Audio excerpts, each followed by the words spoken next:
tried to put the upcoming trip out of my mind, for it was still a week away, but it was impossible, and I thought about it every moment. The clothes I needed, the notebooks I intended to have, extra cords for my phone, and what to read on the plane. My mind was reeling. Even at work, my friends worried about me and asked if I was all right, because they could sense the slightest shift in my mood after working together so many years. My wife tried to talk to me, but I did not hear her voice, for she had been pushed back from my consciousness like a ghost that silently haunts a house without malice. But she did nothing to berate me or to try to prevent my going, and she took my mood as an ordinary reaction due to my intensity, and she was not worried. Partially, I was afraid, I suppose, attributing this mood to my anxiety of flying. But I tried to convince myself that everything was normal, even though I knew that this was anything but normal. I spent my time looking for information about Arkham and about the famous university. I went to the local and county libraries and mostly went away unsatisfied, disappointed.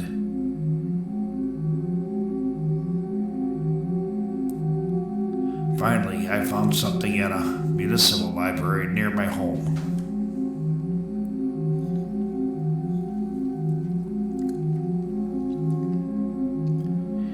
In the stacks, I found a few books which briefly mentioned Miskatonic University. But these were just a cursory overview, and in most cases, little more than a sentence or two. The town of Arkham was even more obscure, and most of these references only led back to Lovecraft. So my frustration was growing when I found an old book, nondescript and without even a dust cover, crammed into the bottom shelf, by the name of Miskatonic Valley Folklore by Heinrich Collins, and bound in old, decaying paper.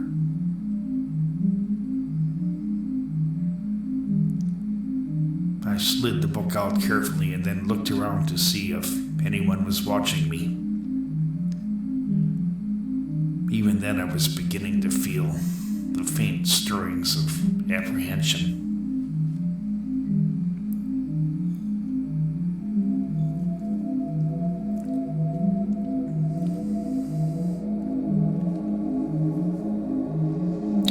The world of men does not interest me, nor the world of objects, spinning, turning, vibrating, pushing, pulling, hammering, doing work, making the world better, faster, more easily controlled and managed,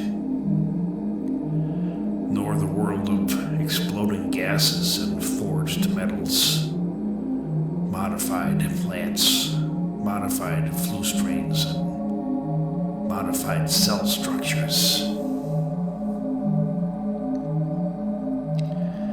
These things are the world of men, the world of logic, built from greater and greater expressions of axiomatic systems of mathematics.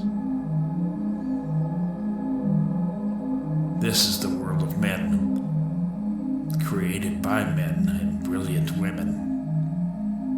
But it is not the world of God, and it is incomplete, insubstantial, and incorrect. For the world of God is written between these numbers, within randomness, unpredictability, noise, God is the very thing that the numbers, these computations, filter out by clever men with complex forms of equations which isolate and then carefully eliminate within the very equations intended to explain the phenomena.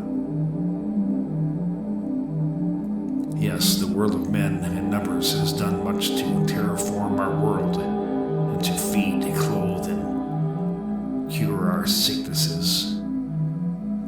But it remains nothing but the internal construction of a science that filters out the true reality of our universe. But there are those that would seek a deeper meaning. These men and women are few, but they are devoted, and they are seated throughout the world in small universities and esoteric organizations.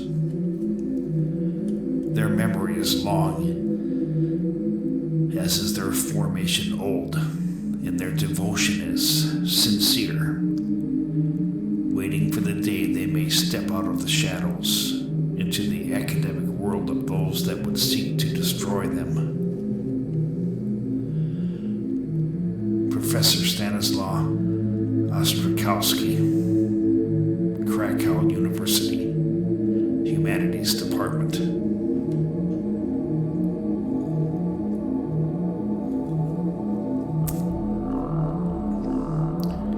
Closed the book.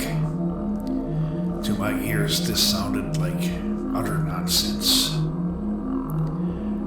But I knew that it could not be this simple, and I knew that I must have missed something. Yes, this was just a small fragment taken out of context. But I was sure that it spoke to a larger issue, and that this issue was unusual. I took the book with me and I drove out to a wildlife refuge 30 miles from my home.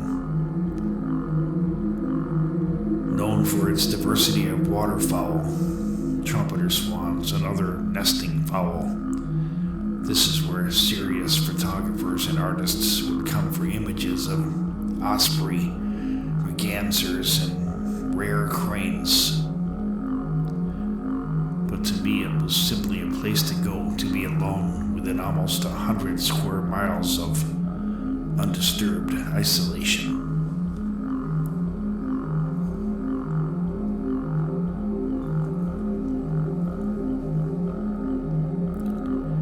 I would not have known of this place but for my wife, a photographer who brought me here one afternoon in the hope of photographing the mating dance of the sandhill crane. Strangely enough, after sitting in the passenger seat while she drove the complex trails and passages of the lonely reserve, the quietude, the strange isolation outside of our vehicle was matched by the growing isolation I felt inside of the vehicle. For my wife is intense when she is practicing her craft, her love of nature, and I watched her movements with the exact attention, cognitive alertness that she projected into the wilderness outside of the glass.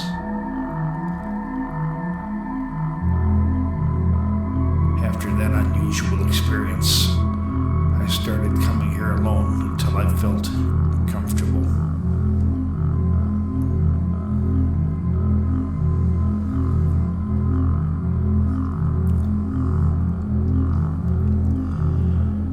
There is a shaded spot beneath towering basswood trees where one can pull over and get out of the car to sit in the shade and enjoy a picnic lunch.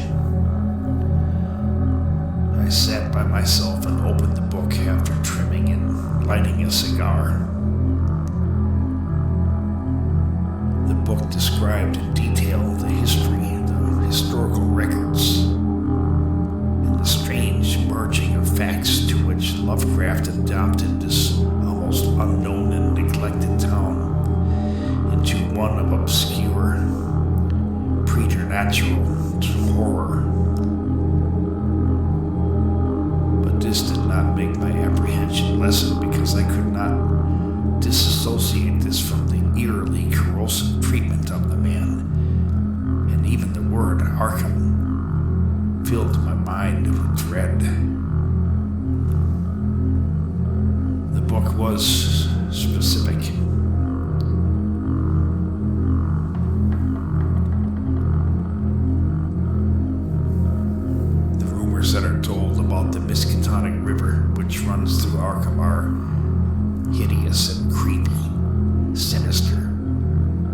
are equally impossible to believe,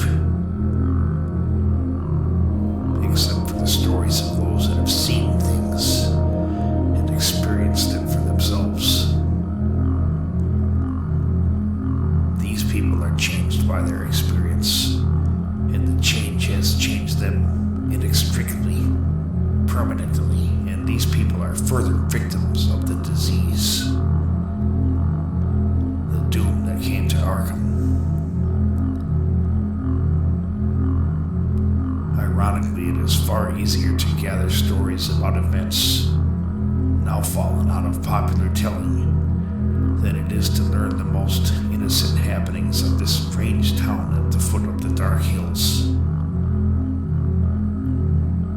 The people are quiet, stunted like the corrupt and blasted heath of the surrounding hills. For the people remember.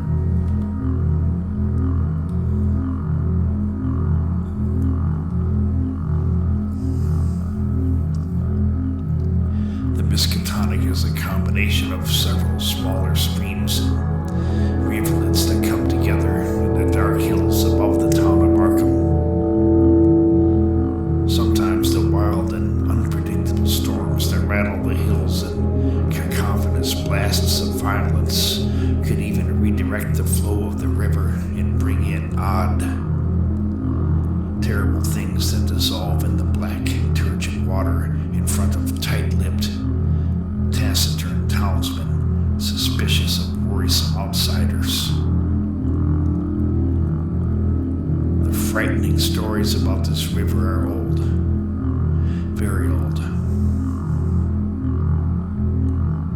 I have seen a story dating back to 1691 printed in an old handbill from Arkham, describing a river of death, a river choking with the burnt, charnel stench of decaying corruption from swirling firestorms and slippery lightning.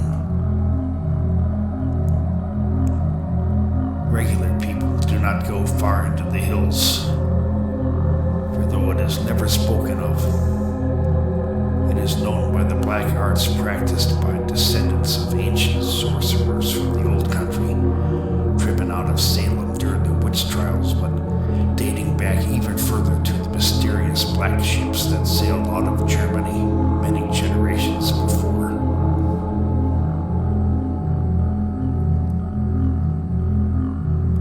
The handbill described, in very poor English, the hideously deformed livestock by the witness, Abraham Tillinghast, and of the devilish and deformed bodies being born on the farm of a non-church-going man by the name of Elias Collingsworth, and his subsequent sacrificial rites performed at night in the wake of powerful electric storms winding through the hills. In these days, such persons that were not in church were thought to be in league with the devil. But according to the fiery Quaker Thomas Bigsby, even the devil would not cross these diabolic entities of which Tillinghast was thought to serve, and his house was avoided with all due fervor, lest the Lord be angered.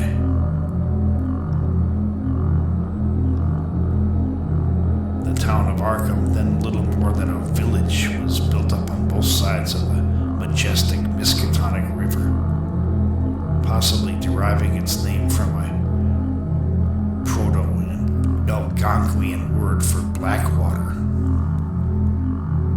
On the south side, known as the University District, dating back to the middle 17th century, was built the esteemed Miskatonic University. Constructed with Ionian arches, fluted columns, and carefully fired red brick brought over from an unknown forge in Europe, with several stone arch bridges of similar antique design leading to homes and dwellings on the far north side of the river. The Miskatonic University became the jewel and the impetus for the intellectual intellectual climate that attracted scholars and students from all parts of the world to study and examine the rare and priceless artifacts of scientific and occult lore.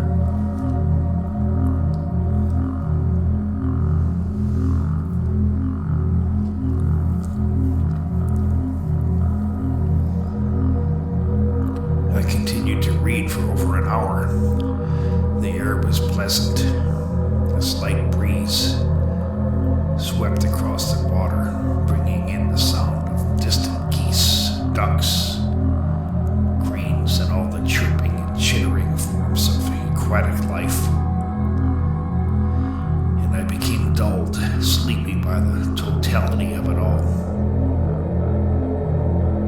My mind began to wander, and though I continued to read, the words would pass into my mind almost without effort or understanding, until my mind was jolted awake by something that had entered. I stopped, and going back a few paragraphs, I read the words again. But examples of this form of connection, this form of internal linkage with the intrinsic properties of the earth, are seen across continents and across cultural and economic systems, in literature and in folklore, and it would be imprudent to ignore the universality of these hypothetical associations.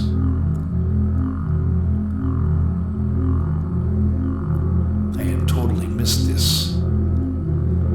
I went back even further in the book and read.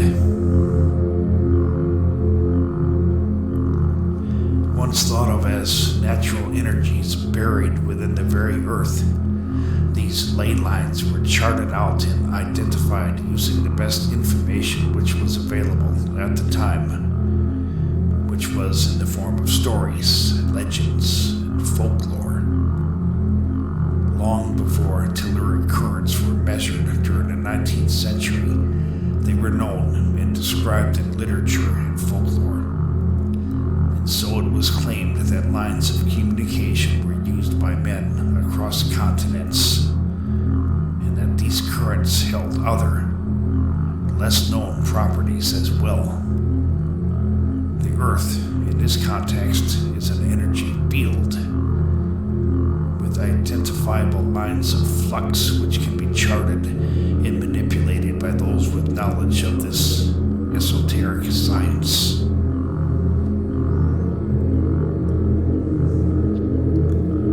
I closed the book. What had happened to me? Well over an hour had passed since opening the book, and yet I had no recollection of reading any of this. The wind had picked up, and when I looked up, I saw scudding clouds high above, and the sound was different now, as if all the myriad creatures had hidden their presence from me. Instead, I heard the sound of wind, and I heard the sound of reeds being pushed by the swirling eddies of wind that blew across the water in currents. Except for one sound, one single sound that I tried to identify. After looking around for several minutes, I found it. It was a tiny bird perched in a tree of an overhanging bough above my head. My fingers tingled. The bird was watching me, talking to me, and perhaps guiding my very thoughts. The more I considered this preposterous idea, the more it bore down into my mind until I was convinced.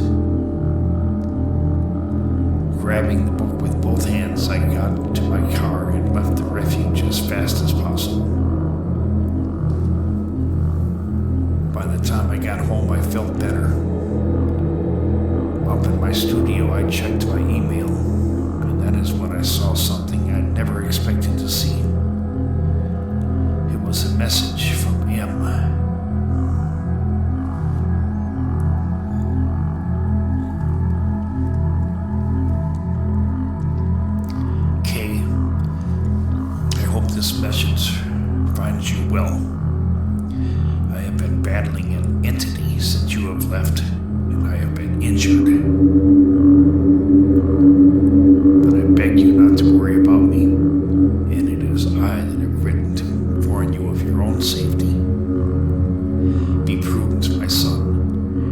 not take at face value what in the past you may not have given a second thought. For the enemy is dangerous, and the enemy is clever. The world is very different than it seems. Of that, I think you understand. There are many secrets to disclose when the time is right for you to learn. There are networks of organizations of men that have taken vows of silence, and these men will be revealed to you when the time is right. Your presence has been detected. Of that I have no doubt, so it is my advice to you to remain vigilant and to preserve an amount of skepticism with your interactions of strange and unfamiliar persons. I cannot tell you more at this time because even I have been discovered and marked. Do not attempt to contact me at this time. When the time is right, I will make contact with you. Stay safe, my son. Most importantly, never allow the book to be taken from you, not even for a moment. You must obtain the book from your brother before it is too late to save him. M.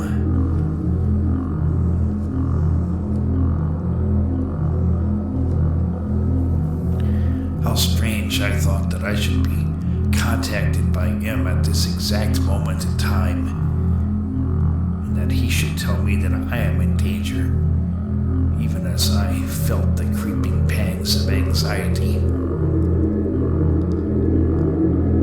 Later that afternoon, as I sat reading, I heard the sudden sound of a small bird crashing against my window. Surely it must be dead, I thought.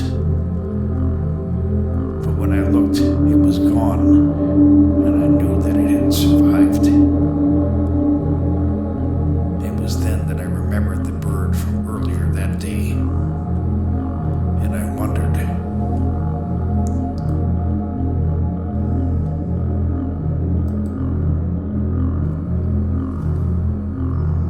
Before going to bed for the night, I decided to go onto the internet and look up the professor on the Miskatonic University website, for I had no reason to believe that such an esteemed college would not have its own website. I was not mistaken. After consulting the list of esteemed professors, I found the professor. His picture looked exactly like I expected him to look. Old, learned, with a trimmed, mostly white beard and thick-rimmed glasses. And he had deep, sunken eyes. Strangely, it said that he was on sabbatical since 2014. This was unexpected. Beneath his name was a list of his published papers. The list was long, and after looking at some of the titles, I was completely stunned, for I could not even understand the titles, much less their content. Most of the titles were published in unfamiliar periodicals in unfamiliar languages, but there were a few that were in English, and even these may as well have been in a different language, because I had no idea what they were even about.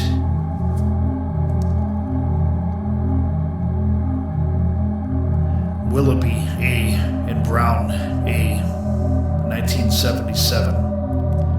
Organic signal transmission in Drosophila melanogaster. Vermont Journal of Biology.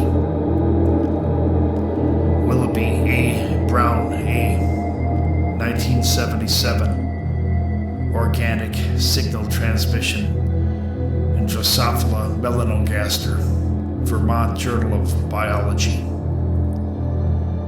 Willoughby A. and Brown, 1978.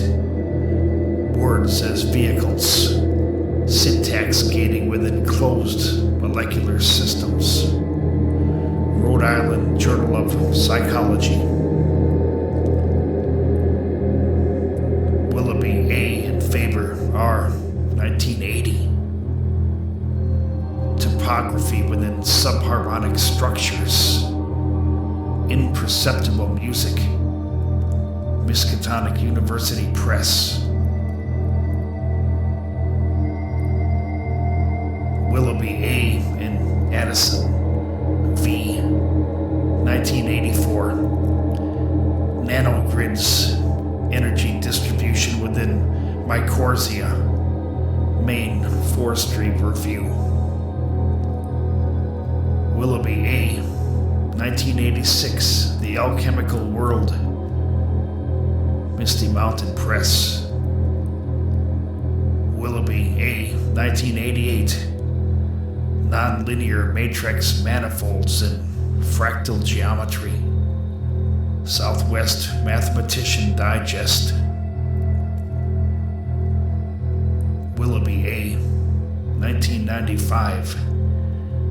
Historical inertia modeling and recursive analysis. Self-published. Willoughby A. 2018. External neutral biogenesis in native ecosystems. Willoughby A. 2018.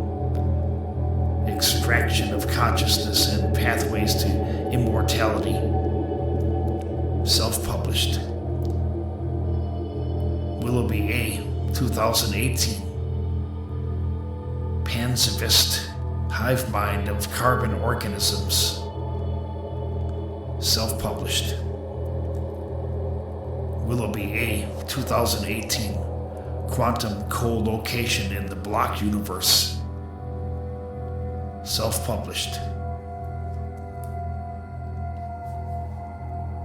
I consider myself to be fairly well-read, but looking at these titles made me realize that another level of academia existed far beyond what I knew, and in fact, I was fairly ignorant. This realization made me somewhat depressed, and as tomorrow was a workday for me, I decided to go to bed and let my dreams have their way with me for another evening.